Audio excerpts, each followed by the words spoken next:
Okay, we're live.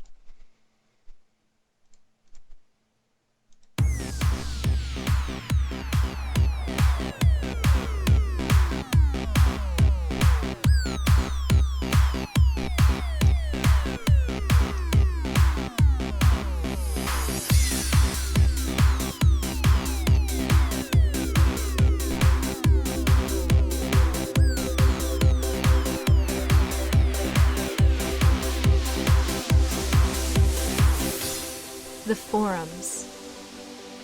The streamers. The blogs. The gamer. The tweets. The streamers. The role players. The player. The forums. The bad. The blogs. The good. The enthusiast. The spotlight. The spotlight. The spotlight.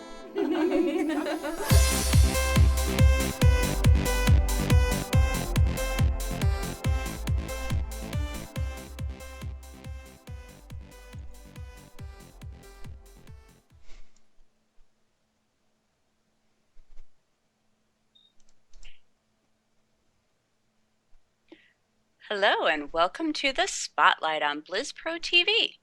We're here to light up your thoughts, your feelings, your opinions on everything Blizzard. Doesn't matter if you play WoW, Diablo 3, StarCraft 2, Hearthstone, or if you're looking forward to any of their new games, we're here to talk about it all.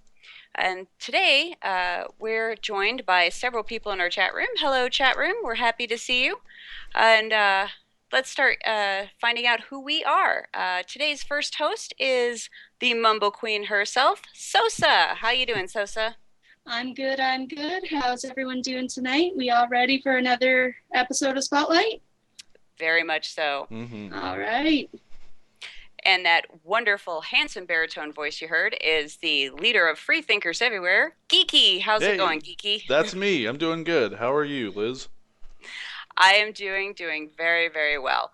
And as for me, I am Darrow, and I'm just trying to keep up with this circus. Now, we've had a lot of stuff going on this week. A lot of really big things that people are talking about. So we're just going to jump straight into everything. Now, of course, the big thing that people are really speculating about and are even confused about is the stat squish. Not everybody understands what's really going on with it. So, Sosa, what's your take on what's been released so far as far as clarification? Have they done a good job? I think that there is a lot. I think that they release too much information in segments, and there's a lot of stuff that people are confused about. Also, there was a lot of information going out at once.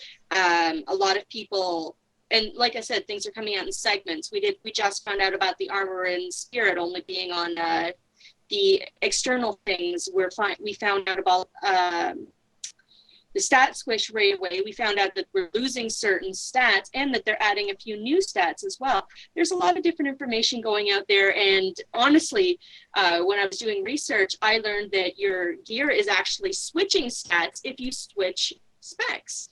So like last week, I was talking about how you may have to still carry separate gear if you're, say, a Feral Druid switching to either a Boomkin or a Resto. No, if you change your spec, your gear is actually going to change its main stats.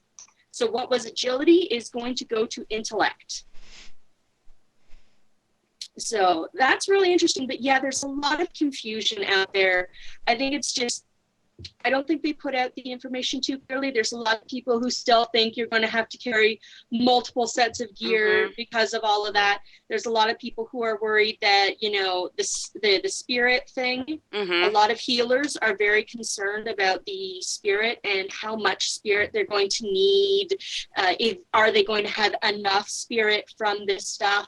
Is Blizzard going to screw this up and they're going to be like, kind of desperately trying to get potions or other ways of regenerating their mana in the middle of a fight?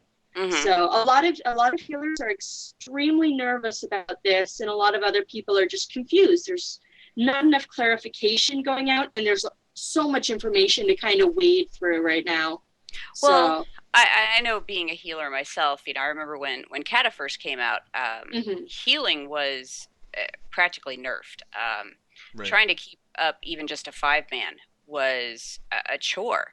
Hmm. And I mean, by the end of a 5 man, I mean, I had sweat pouring down my face because I was, panicking so much trying to get everybody up, and it was just like, well, where did my mana go? Hmm. And so I can certainly understand, some reservations, particularly with healing, that the lack of spirit on so much gear is going to cause a problem. Right. But I think if you really know what your class is, and since they're not going to be adjusting the talent trees again, at least as far as we have, been told, Hmm. I think it's really just going to be a really a minor adjustment to how you heal. Um, what about you, Geeky? What do you think as far as, having a DPS spec and a tank spec or things like that, not having to carry so much gear around? I think it's good in the sense that I play a shaman and I played a druid, which is like the worst multi-class out of all the classes. And my bags get full, my bank gets full of all sorts of stuff, and I'm a hoarder, which is not helpful either. So I could have stuff from like 2 tiers ago that I still am holding on to for no reason whatsoever. But I think that it's good that this new system is in place for that reason. I kind of am disappointed in the fact that I won't have to like work for like there was that whole like part of me that loved working towards different specs, like gearing them, and so like I kind of miss having to run dungeons for that. And I might be a glutton for punishment for saying that, but I do miss that, like, oh, I have my tank set ready to go. I'm a main spec, bear tank or Hmm. whatever. Now I need to go back in and get cat gear or whatever during Cataclysm.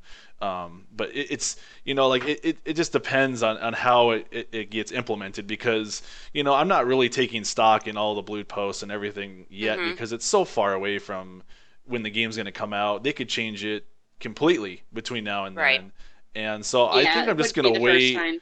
Yeah, I think I'm just gonna wait until April, May, June, until we see a beta come out, and then I'll kind of have more opinion on it. But for right now, I think that it sounds good, but I think that they are making it very confusing for people, and I can see why people are either outraged or threatening to quit, or the usual Right. reactions to Blizzard news. So.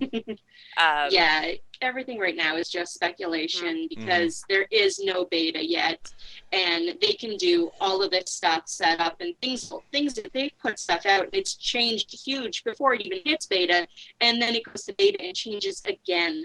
So Mhm. yeah, it is all speculation right now, but some of what we know is going out is definitely happening, Mhm. but how far they're going to take certain things is going to be really interesting in the future. Well, and I mean, BlizzPro has a really good article on the gear changes in the Warlords of Draenor. Really breaks it down, Hmm. really explains it to you. Hmm. WoW Insider had a pretty decent article as well.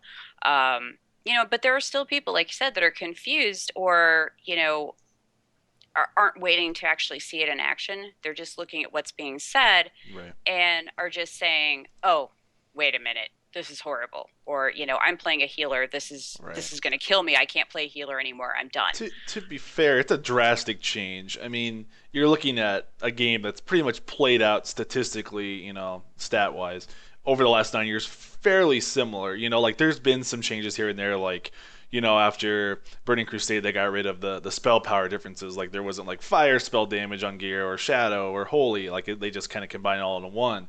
But I mean, what they're proposing to do with this is pretty significant. So people think the sky is falling, and now they're Hmm. reacting to it. And change does not really bode well with Blizzard fans half the time.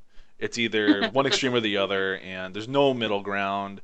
And I kind of wish that I think if they explained it better and if they kind of walked us through the process instead of what they're doing right now, I think it might ease some fears. So maybe they'll get all these tweets that that are flowing around and be like, oh, maybe we should come up with a video or something that will help explain this process better to everyone. Right. Well, and again, Mhm. they have to actually do some more stuff with it, Hmm. and see how it's actually going to flow. Right. And once those things start happening, I think people will, once they see it in action, will be able to understand a little better. And it's been said before, there's going to be some zeros taken off the ends of our numbers Right. that we're used to seeing.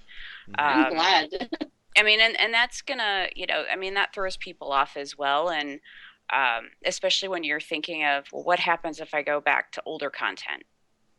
Right. And, will I be able to still solo, whatever it is, that I've been able to solo currently?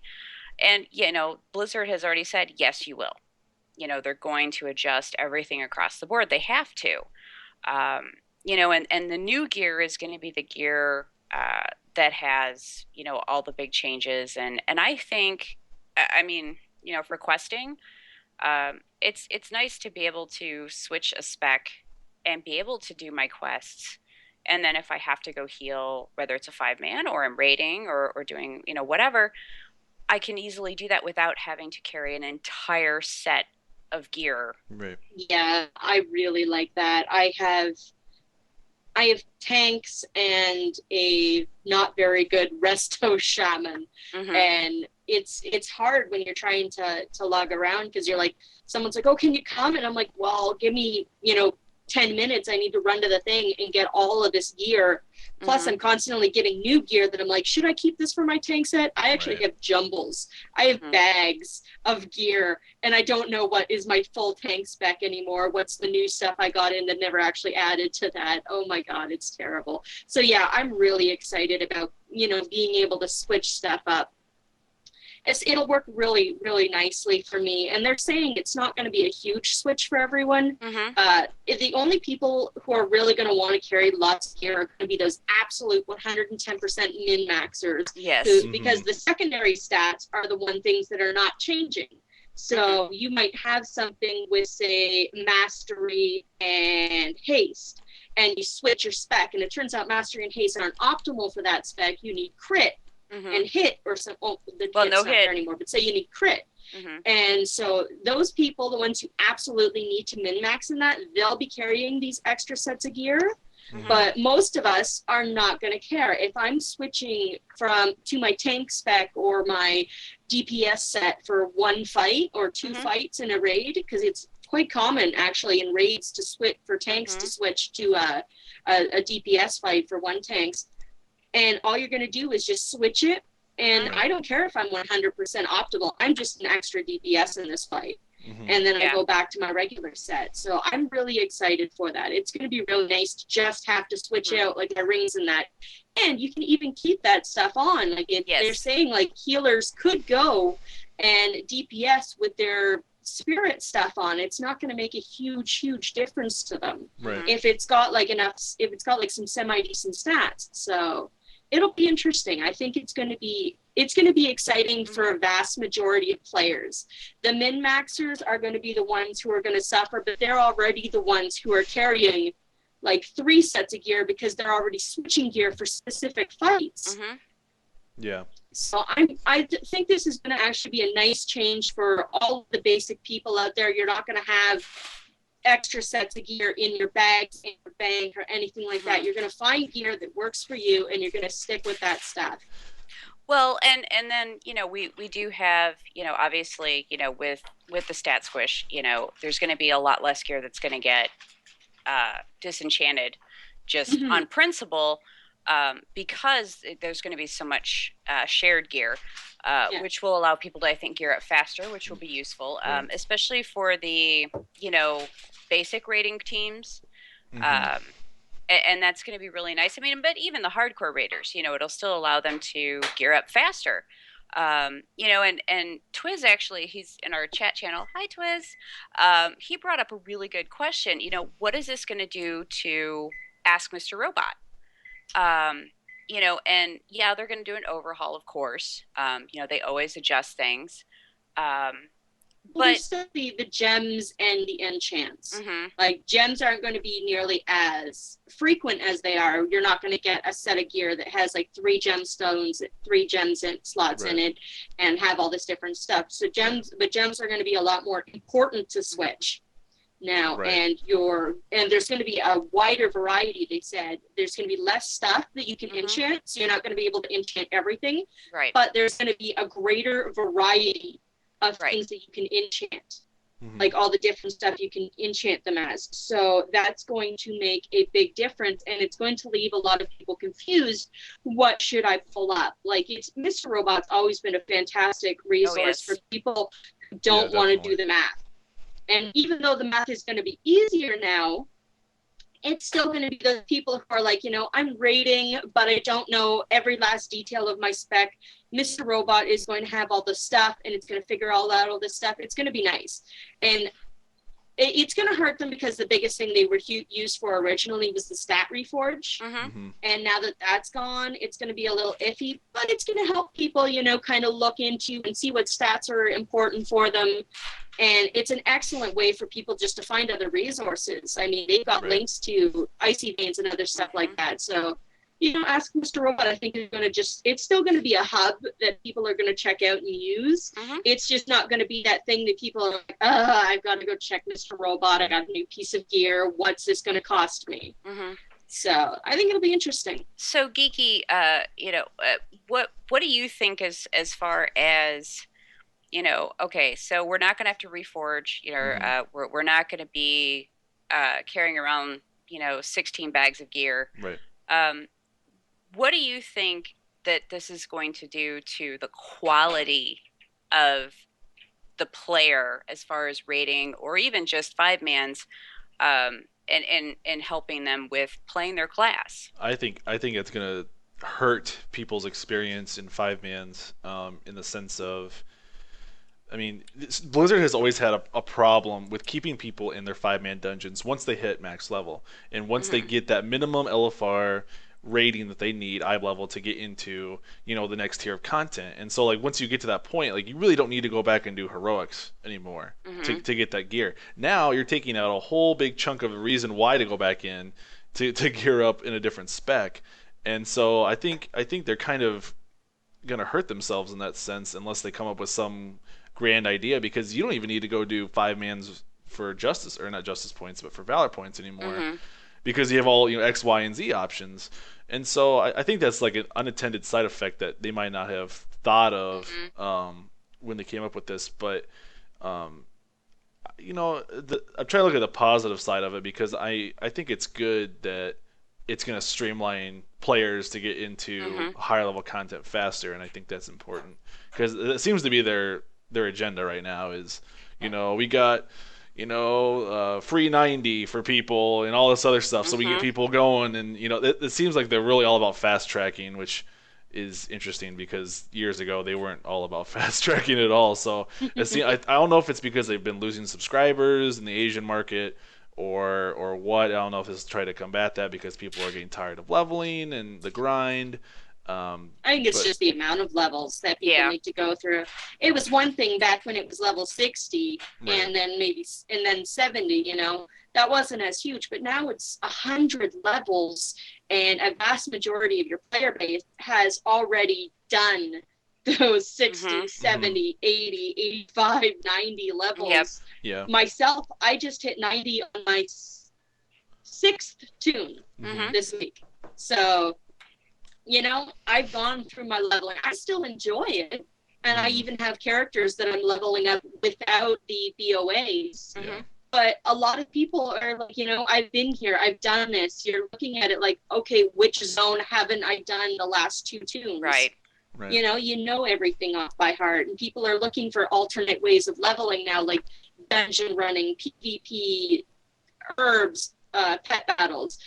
They've offered so many things, and people are still getting bored with leveling. So yeah, the fast track is going to be nice. I just hope that they bring in they said that there's going to be a way of teaching people how to play that class. Right. I hope that's good, and I hope that they're locked into that until they can prove that they're semi decent before they're let loose. Right. I don't want someone just saying, I'm 90, skipping all that stuff Right. and then hopping in and healing a dungeon. there needs to be a balance with that, though, because there is a lot of content in this game that puts barriers up about what you can and can't do, Mhm. and that, I know, it alienates a lot of people.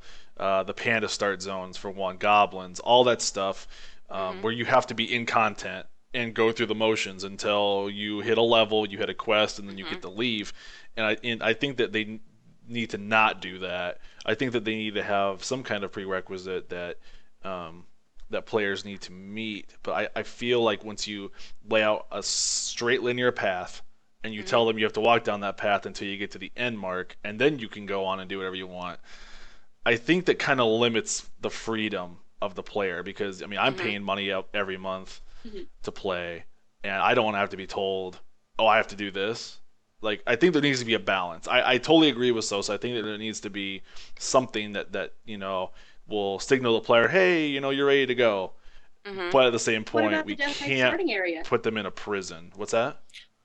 What about the Death Knight starting area? I hate that You're too. in a little, well, it's a questing zone. You have to learn to play your class, and as you gain, like with the Death Knight thing, is you gain levels. You're going to gain, I think, like 5 levels or something like that, guaranteed while you're there. Or no, you're not gaining levels. As you do quests, you get your talent points. Right. And gear, right. And gear and stuff like that. What if they had something similar, but say if you were a healer, if you chose like healing spec or something like that, it shuffled you off on one track, which had you doing some more healing of NPCs and stuff like that, kind of like the Proving Grounds, but in a questing scenario. And if you were, say, tanking, something along that line, DPS, something like that. So that it's a way you're doing quests, you're getting your talent points individually, so you have time to practice with them and play with them. And you're also doing some actual fighting or healing or tanking without being where you're going to screw everyone up. That could be interesting if it's done right. Like, I mean, the Death Knight starting zone is still, actually, I don't mind it at all, except for some of these things where you have to wait to get the fight going. Well, but something like that could potentially work, because you're slowly easing the person into the spec, into the class, and you're feeding them their talents. So they're getting rewards, they're getting gear, they're getting talents, and they're slowly moving through it, and then they're let loose in the world. Right. Well, and that, brings us to, I guess the flip side of that coin is, what's the downside to some of this stuff? In the expansion, everyone gets a free level 90. Whether it's an existing alt that you can pop up to 90, or you start a brand new character and boom, instant 90. And I think that's great if you want to try a slightly different way of playing, say, your Orc Warrior. Yeah. But what if you are doing that with a class you've never played before because you've always wanted to have, say, an assassination rogue, and they decide to pop that up to 90 so that they can get to doing flex rating or rating faster? There's definitely going to be a learning curve there, right? And I think that's going to be probably the biggest trick, is trying to balance some of that stuff. Now, obviously, some of the longer term WoW players are going to have, that experience, or they know enough people who play that particular class in spec to know what they're doing and get those questions answered. But, that still doesn't mean that they should, that they're going to be instantly raid ready, so to speak. Yep. I completely agree. But they're not. I mean, they're 10 levels below cap. They've got 10 levels of questing. And I mean, honestly, the boosting of characters already in game, because if you recruit a friend, you get stuff that you can boost your character up to, 60, 80, something, 60, 70? I'm not sure. But if you level another character with the person you've recruited, you get something else that you can boost another character. It's already in game. So there is that learning curve no matter what. And there's still people who do that. So you just need to keep them under level cap and let them go. Right. There are a lot of resources that are out there. They have simplified a lot of the classes, and they've given you all the basic bullet points in your spell book. Has all your basic bullet points. So, I mean, honestly, I leveled a Mutilate Rogue. I still don't know how to play her, and I leveled her without BOAs or anything. I just leveled her for the heck of leveling her, and I still don't know how to play a rogue. And people will know if they know how to play a rogue. If they get to that level and they say, I still don't know how to play this character, she's just going to be like a farmer or something like that. Right. Or they're just going to level it, and they're going to say they're either going to put effort into it, or they're going to do like what I do and just make her one of my alts and my bank tune. Right. So, some people are just speed leveling for other alternatives. Like, some people are speed leveling for professions just to have access to other professions.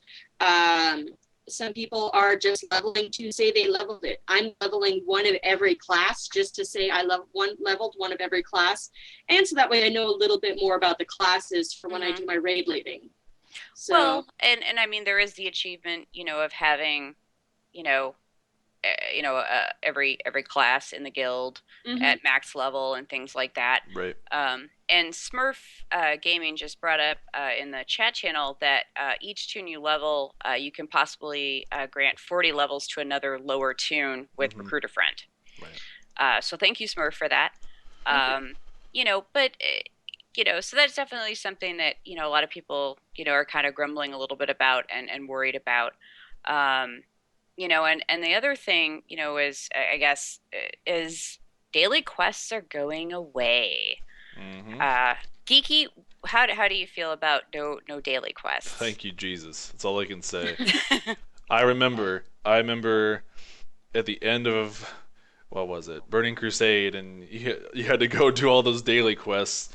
On the I'm so blanking on what the island is. Before the Kill Jaden raid, before the Sunwell, and that was the first real that I remember, first real test of daily repeat quests, and I just remember oh, this is kind of fun, and then after a few months it's oh, I'm still doing this, and then it just gets worse as the expansions goes on, and so I think it's gonna make a lot of people happy. I know already there's people that are just excited about it. Because it's going to free up time for players to do other things that they want to do, like garrisons, right. PvP, leveling alts, whatever is on the menu for the day. I think that's going to give players a chance to really sink their teeth into other aspects of the game that they would otherwise be, allocating towards dailies. Because now, I mean, look, you can go Timeless Isle and do dailies out there. You can go to the Isle of Thunder and still do dailies out there for coins if you want to. It's just there's no shortage of dailies right now. And people feel like if they have 5 tunes that they play on consistently, that they need to do dailies on all 5 tunes to get coins so they can get runes or whatever. So I think it's gonna really de-stress a lot of the environment, which I think is good. So I'm all for it. Thumbs up. What about you, Sosa? I'm on the complete opposite side of the fence. I'm going to miss the daily quests. I do daily quests regularly. They're my main source of income because I really don't have the energy to fight with the auction house overlords to try and get money that way. And I enjoy having, being able to go and do something, fight something, rather than just throw on a tabard and go fight in dungeons until I'm absolutely sick of them for reputation. I didn't mind doing my Golden Lotus daily quest to open up new areas, to do more daily quests. I was one of those people who sat down and just as a challenge to myself, I did every single daily quest I could get my hands on in Pandaria just to see how long it took me to do it. Right. And it took me about an hour. And that was every single daily quest I could get my hands on. That includes the tillers, almost everything I could get my hands on. So it was my main source of income, and it was something I did while waiting for queues, LFR, dungeons. That's the big thing I'm hearing is some people are worried about money. Some people are worried about, well, what do I do while I'm waiting for my LFR queue to pop? Because, I mean, we're DPS. Sometimes we're sitting in queue for an hour. Right. So, I could bang out almost all my dailies while I'm just waiting for my LFR. And while I'm doing this, I'm making piles of gold, which I can spend on my alts. So I don't have to go and do all the dailies on them because I can just go buy them gear or buy them mats and stuff like that. So they don't have to earn all of it. And if someone's trying to get 5 alts raid ready, they're probably going to have some way around daily quest thing, and so they won't need coins or all that stuff. And I mean, they made coins getting easier for all kinds of different ways. I mean, they made it so you can kill things and get coins now, so you don't have to do dailies. But I'm gonna miss them because they are a huge source of income. When I'm sitting there looking at a character going, I want to buy this, but I know I'm going to be broke afterwards. So I'll buy it and then I'll go run a pile of dailies to get some more cash. So that way I got repair money. See, So I am going to miss dailies. I think my rebuttal to that is I am for dailies as long as there is a global purpose. Like there Right. needs to be an end game objective. Not, I Hmm. mean, this is just me. I don't do dailies for cash. That's why I have professions for. And if I am waiting for a queue, I'll either be doing herbalism, I'll go, do a grind, I'll go farm. Uh, I can go farm coins just like you said, but I can go to the Timeless Isle and I can do that. There's other things besides dailies I could do during a 30-minute downtime in a DPS Hmm. queue. But I think that there need to be more global objectives, like opening Encourage back in vanilla. I think that's a great example of Hmm. something that you're Oh yeah. rallying together. Time or the Thunder Isle, Isle of Thunder, that was good because you had to do dailies to unlock more of the island. Perfect. You Right. have an objective. You have to do dailies to unlock it to get more stuff. I think that's perfect. I think that But what when you happens when everything's unlocked? You then you just said yourself that now you don't want to go to Isle of Thunder because there's just dailies there. right. What happens when everything's unlocked? And people are going to rush to open that stuff up as fast as they can now. Right, and I think that I mean it's still phased, for people that have not Hmm. done it before, and I think that that is good because for new players that haven't seen the content, obviously the island's open on all the servers now, but Hmm. people that individually go there, they have to go through the motions and they have to go do that, and I think All that, they have to that's do good. is the 5 scenarios in order to unlock all of Thunder Island now. Well, Well, right, but it still makes them go through the motions. It's not like entitled right. to them. Like, oh, you're 90 and you showed up. Here's all the stuff. Like, no, they still Right. have to work for it, Yeah. and they still have to do that. But I think that once you did the dailies and you open up the island, I think that I'm good with being done. That's it. Like that's good because I mean, what are you doing dailies for at that point? You're just doing dailies for coins if you need them, for Hmm. the little bit of extra cash you might get out of it, and what else? Something to Like do. Well, but there's 20 other things to do in the game. I don't think that dailies have to be the number one thing that you have to do when you have right. downtime. Because I mean I know a lot of people that No, they dailies don't at the have to be the bottom, number one thing, but some of us do enjoy them. Well, Like so, honestly, a I mean, dying breed, I think. from yeah. my point of view, I mean, I'm horrible at playing the auction house, and that's a point that has been brought up numerous times in the community. Daily quests are a great way to make money and get money for your character, or an alt, or help outfit an alt, or whatever. Hmm. And it, there's also that story aspect, like you brought up, Geeky. That's nice. I mean, I remember with like the Molten Front in Yep. Kata. Yep. You do the Another one. dailies, and as you do stuff, it opens up more, and it changes, physically changes the landscape. You've Right. got that, Mhm. your phased segment, Yep. and it changes, and you watch the tree grow, and you get to advance the storyline, and it really does make you feel like you're a part of the story Right. when you see that. Now, yes, it can be a pain, like I remember with Ice Crown. Depending on where you were in the quest lines, sometimes you couldn't summon people to Ice Crown raid, because you couldn't see them, Yeah. Yeah. because we were in different phases of the quest chain. But I think it really does add something to your experience, as well as give you money. And so I will miss the dailies, just because of the money. Hmm. Uh, but it's also a really interesting and fun way to advance the storylines. And I love the fact that I get reputation from doing the Right. dailies. It is so nice to not have to play around with equipping tabards. And Yeah, Or it's just true. remember, killing a Yeah. specific mob right, over and over and over. Right. or like way back in vanilla, turning in cloth. That's how I got Oh, all of my city reps. Was I cloth turn in after cloth turn in, hmm until my eyes bled to get Right. ambassador achievement once that came out. Hmm. yeah. So that was, I mean, so the dailies were a nice way to get that Oh, I think reputation, and you can there she switch is. it back to a particular faction. So I really do like that. Hmm. And I'm gonna miss the dailies as far as that, and I'll be very interested to see how they adjust everything, um, to give you those things that the daily quests are currently giving you. Right. Yeah, I see what you're saying there. I think there needs to be a balance, but I mean, I think that the reason why they're taking it out is the overwhelming negative response that the community is generating about dailies. They're so Hmm. sick of it. With every patch that came out, the last two expansions, it's like, oh, there's more dailies. Well, that's Hmm. super. I mean, no one was like, yeah, more dailies, because like it's just like, oh, it's just more stuff we got to do. Hmm. And It's the even though vocal they don't minority necessarily is have to do complaining. it, but I mean, in their heads, they're like, oh, it's something I have to do. Hmm. Um, and to see a story, or to get X, Y, and Z items.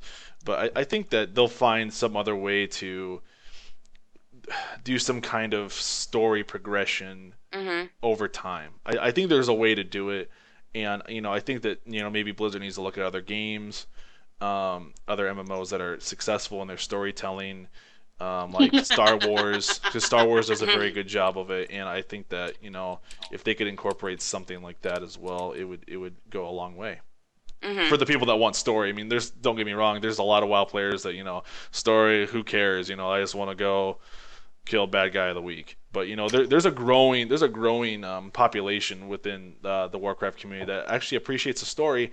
And when people say that people don't care about the story, I mean, look at the outrage over BlizzCon and all the stuff Hmm. about lore and all that. I mean, if people didn't care about the story, then why were people so upset about uh, the Chris Metzen thing and Hmm. all that stuff? Like I think Right. I think people do care about story because why are we here fighting? This could be named any game in the universe. Obviously we're here for a reason. We love the Warcraft universe, Hmm. and so let me get off my Well, soapbox. and I mean, this is in a way, with the stat squish and with removing the dailies and doing stuff. I mean, in a way, it's kind of making happy, that chunk of the player base that said that they wanted to go back to certain vanilla style things in WoW. Hmm. And by squishing the stats, you're dropping some zeros off the end of our spell ability outputs off of our hit points. Um, and you're removing the daily quests, and you're making things, I don't know if necessarily more challenging, but just maybe streamlining might be a better way to put it. Hmm. Um, and so there's definitely a large chunk of the community that says, well, I liked these things that were in vanilla. Right. And so I think this might be Blizzard's way of trying to give us some of that stuff. But you were talking about Geeky with BlizzCon and people going on about how, I mean, everybody was cheering at all these announcements, and then Hmm. people were slamming Metzen for the way he phrased a couple sentences. Right. um, I was actually listening to the last episode of the Realm Maintenance podcast, Hmm. which is hosted by Ro. Um, and he got an email from someone that was asking about people getting starstruck at BlizzCon. And they just sort of put the blinders on and they just accept everything that's announced, and it's all awesome. And how some people even start writing up blog posts right away defending whatever changes Blizzard is making, and how it's for the best and doing all of those things. Um, you know, what do you think, Sosa, as far as, do people get blinders when it comes to things like BlizzCon and what Blizzard announces? I think they get excited when it first comes out because it's in a big room. There's a lot of energy. But, pretty much as soon as stuff was coming out on the stream, there were Hmm. forum posts, there were tweets that were both, saying, oh, this is going to be neat. And other people saying, oh my God, I can't believe they're doing this. What are they thinking? I Right. don't think it's, people getting starstruck so much. It's just people are excited, or they're hit with so much energy that they're past that what they're saying is going to be bold. Like they're either Hmm. going to love it or they're going to hate it. I think Hmm. there's going to Right. be that big extreme with Hmm. that much energy in the middle of BlizzCon, and then afterwards, once people calm down and all that, we're going to start cutting all the shades of gray. Hmm. But I don't think it's going to be starstruck. I mean, people are going to be starstruck when Chris Metzen is right in front of them and they get to shake his hand going, oh my Hmm. God. But sitting in the audience, hearing something, you might be going like, oh my God, that sounds amazing. Or, what the heck are they thinking? I hate that. I don't think it's going to be like Starstruck. I was seeing a lot of negative reactions as it was happening, both from people there, from people watching the stream, and people picking up information everywhere else. So, because pretty much as that was going on, I didn't have the virtual ticket. I couldn't watch it. I kept up on everything from the other side of things.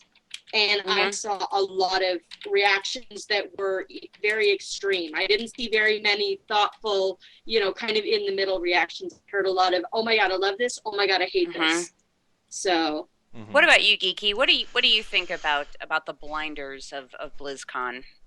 Well, I think there's definitely blinders, and I probably would be wearing them too if I would have attended BlizzCon. But alas, the universe did not afford me the opportunity this year. But I think that there's definitely blinders, and I think that as soon as BlizzCon started, and we saw news, funneling out, lines are being drawn, and sides are being taken, and the people are throwing up tweets and blog posts before a lot of the fan news sites were, and it's just crazy how people just gobble this stuff up, and they put their spin on it, and they put it out on Twitter or their Facebook or whatever. And I'm kind of with Sosa about the starstruck thing. I think I would be pretty starstruck if I had my picture taken with Chris Metzen. I think I'd be like, wow, it's like meeting Chuck Norris or something. Like I think that would be like a really big moment for me in my life if I had my picture taken with Chris Metzen, because he's such an icon. He is an icon in this whole community, and so I think that would be a pretty good example of me being starstruck. I think that everything else, I think it's more being excited rather than being starstruck. I think like, you can go to a movie and be excited about it. You can go to a basketball game and be excited about it. I think starstruck is like really, you got to be way up, in a situation for it to be starstruck. That's just my opinion, though. I'm sure everyone has different measurements of that. Well, and thinking of starstruck, the big thing was everyone got to meet Angry Orc. And I'm sure, most of you, if you're playing WoW at any point in time, and you're following people who post about WoW on Twitter, you definitely know Angry Orc 1. And he was actually on episode 74 of Twizcast. Yep. And people got to see his smiling mug and got to listen to his story. And that episode is episode 74 of Twizcast. It's called Angry Orc, Reaper of Hearthstones. We're fortunate that he's in Twisted Empire. He's in our guild, and we get to talk to him, and we get to benefit from his knowledge and his experience with WoW, as well as his humor. He's also one of our raid leaders, and he was telling Twiz and everybody how everybody was just, asking for his autograph, and people were just, almost, like, I guess you could say, in a way, mobbing him, because they couldn't believe that they got to actually meet Angry Orc. And I don't know, what about you, Sos? I mean, what do you think about, someone who's, your average, WoW player, getting to that type of fame, if you will, to where people want to shake his hand, they want to get pictures with him, and he's in our guild. Yeah. Well, I'm going to put this out there. He's not as scary as his Twitter persona would make you think. He is a fellow Canadian like myself. So yeah, if he was to actually punt a gnome or something like that, behind the screen, he's actually going, sorry. So so he's a really nice, fun guy. He's got a lot of, he has that online persona of the Angry Orc, and he kind of blends that with his real personality and the actual guild. You talk to him, and sometimes he's yelling in guild chat, playing Angry Orc, and other times he calms down and, he's himself. It is a situation where sometimes people's online personas take on a life of their own and literally go beyond anything you can imagine. I'm sure Shappy has the same situation. Yes. It's you built something, and people fell in love with it and they go with it. Yeah. A lot of people actually have internet personas that they don't have ordinarily in real life. Right. You know, we've all done stuff like that. It's just not all of us have gotten to be so huge that the very people who make the game that we do actually acknowledge us as real people. You know, it's kind of exciting that way. So I think he's actually staying very humble.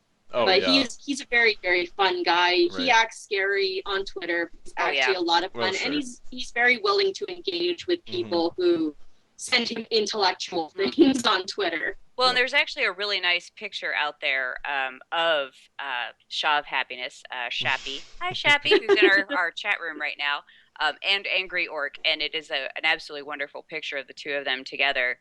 You know, the quote polar opposites. You know, and it's very, very sweet picture of the two of them. And I actually had to save that photo onto my phone just so I have it because it's awesome. What about you, Geeky? You know, what do you think about, you know, I mean, just anybody, you know, being a typical, you know, Joe Blow or Jane Doe, you know, kind of person, you know, suddenly being an internet star, all because of a Twitter account or you know, a blog, things like that. I think it's great because personalities like Angry Orc or Shappy, they're really good at really bringing community together. They're good, positive personalities that really rally a lot of the community. And there's a huge WoW community, or you know, even Blizzard community on Twitter now. And I remember I just got on Twitter probably in the middle of the summer, and Shappy was one of the first people that followed me back then, and you know I was just like, whoa, like talking about starstruck. That was a starstruck moment for me because I was like, wow, you know, like this is awesome. And I'm still, you know, very humbled by that. And then same thing with Angry. When Angry followed me on Twitter, I was like, oh, this is another, you know, pinnacle in my life. And so, like, I think it's great that there's personalities that people can look up to in the community and you can, you know, be friends with and interact with and, you know, experience Blizzard games together. And, you know, I think it'd be great if there was more people like that. And I'm sure over time it'll happen because Blizzard's not going anywhere. And, Right. you know, I think it's a really good thing, and I'm glad that the community isn't negative, you know, and it's not like there's trolls everywhere trying to ruin it because you know there's gonna be trolls out there, but I've really seen hardly any resistance to people like Angry and Shappy, so more power to them. They're awesome. Oh yeah, definitely. And you know, I mean, we're lucky to have, you know, these guys in our guild. You know, we have, I mean, every guild that's a large guild, you know, is filled with usually, you know, some really good people. You become a family. You know, and nothing is more true than with, you know, the Twisted Nation. You know, our alliance, you know, sisters, the two Horde guilds, you know, Twisted Empire, Twisted Kingdom, you know, and there's just so many personalities and so much good stuff. And we can all count on each other. And I think that that's fantastic. And it's really nice when that can bleed out into the community and, you know, share that and spread that wealth around and get rid of, you know, because you always hear about the negative stuff. People always Right. talk about, you know, like the forums, right? You know, the trolls on the forums and things like that. And it's really nice to see that you can get that family mentality with somebody that you only know through the internet. Right. And I So- think it's awesome. So if Twisted Empire is a family, does that make Angry Orc the drunken old uncle yelling at the gnomes to get off his lawn and Shappy the aunt who's always baking pies? Yes. Yes. I think that fits perfectly. I think that fits fairly well. Yeah, that works. That works pretty well. You know, and thinking of families, you know, obviously, we've all heard the news that GhostCrawler is leaving. And he's been, you know, part of the Blizzard family for, you know, quite a few years. It's 6 years. And, you know, it's like, wow, has it really been 6 years? I mean, he's become a fixture. And, you know, whether you love to hate him, you hate to love him, or you're somewhere in between, he did make an impact on the community. He was very front and center, along with Metzen and some of the others, but He brought a lot of the others front and center. mhm, Yeah, Like, definitely. the CMs were in the forums, and you had to hope that you got a blue post or something like mhm, that. GhostCrawler really brought the developers out. mhm, So it Mhm. wasn't just the community managers. We were actually talking with the people who made the decisions. He pulled those people out. If it wasn't for him and the way he started doing stuff, we wouldn't be talking to Bashiok. We wouldn't be talking to Right. Celestia. mhm. We wouldn't be talking to half of these people.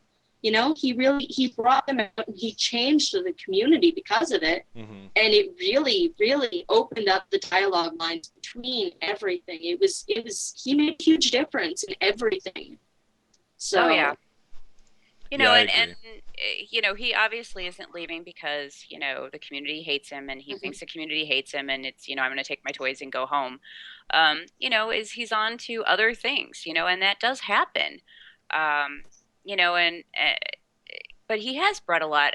Geeky, how do you think, things have changed, since Ghostcrawler went, I guess you could say, more public when it came to being out there for Blizzard? Oh, I think he bridged that player developer gap really well, or he at least laid the foundation Hmm. for people to be able to cross that bridge. I mean, people tweet him all the time. I know I do.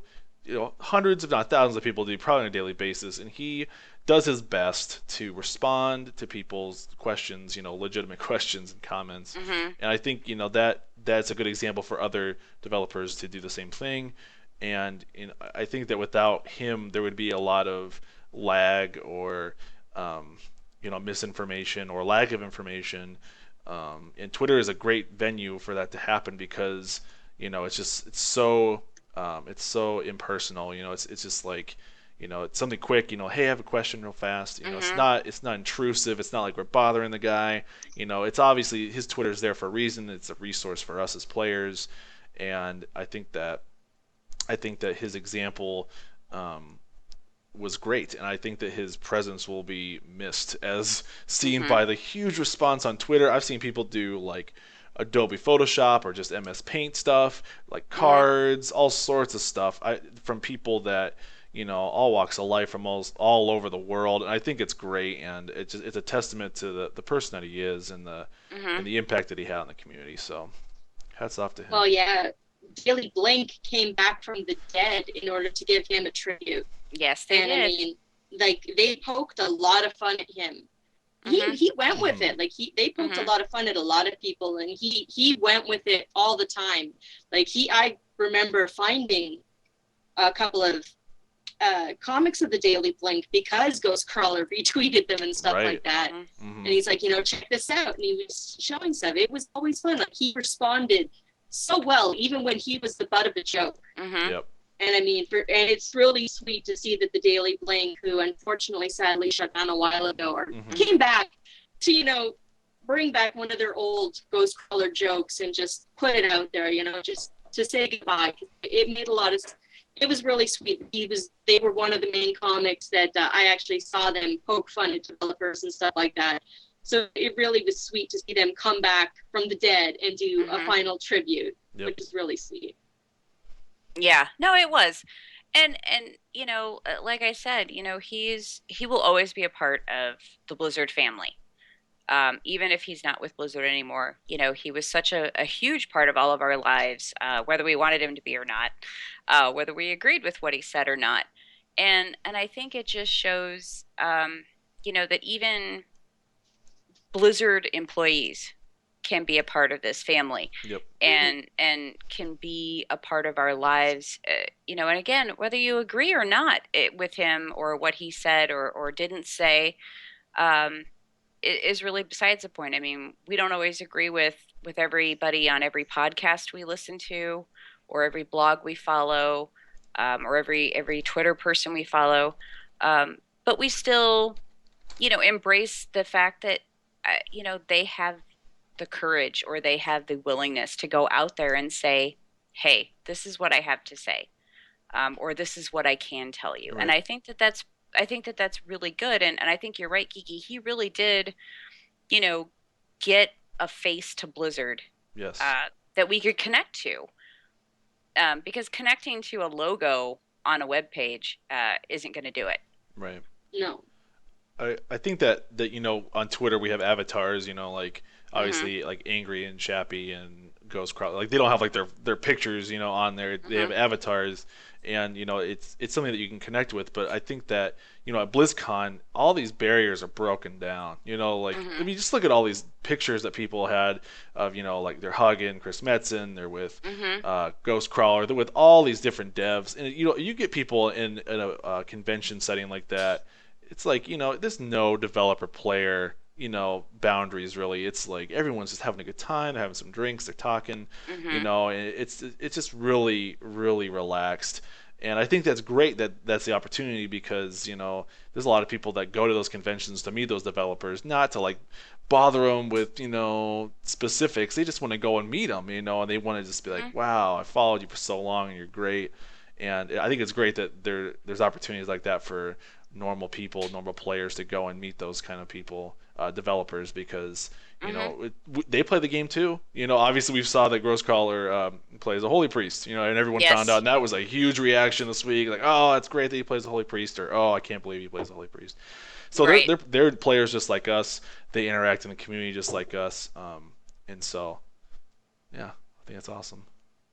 Yeah. So GhostCrawler. You know, we love you. Sometimes we love to hate you. But we will miss you, and definitely, I think everybody, wishes, you a wonderful time in whatever uh, place you land in, and I hope that if it has a community, that they treat you well. Definitely. Yeah. Yeah. Well, I think that that's gonna bring this episode of Spotlight to a close. I did want to say thank you again to our chat room for coming and joining us tonight. Um, and I want to thank everyone who is going to watch this later. You guys are the reason that we do this. Um, without you, we wouldn't have a show.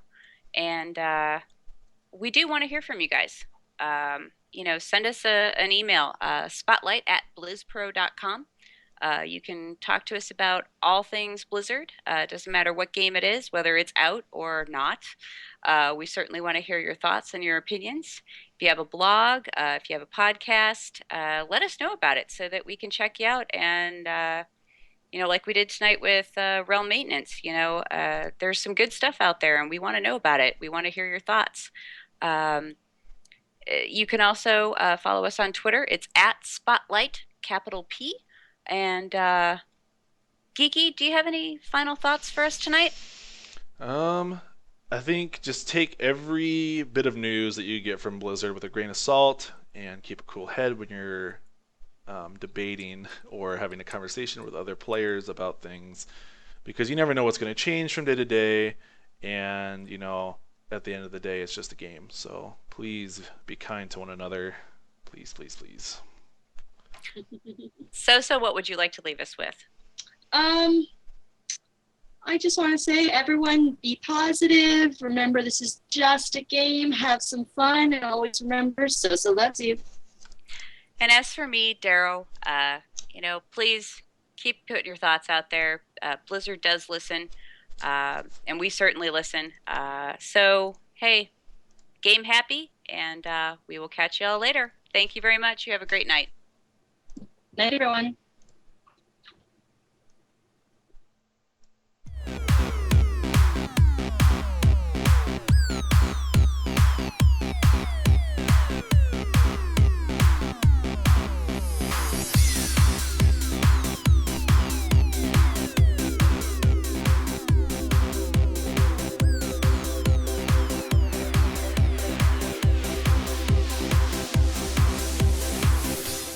The forums.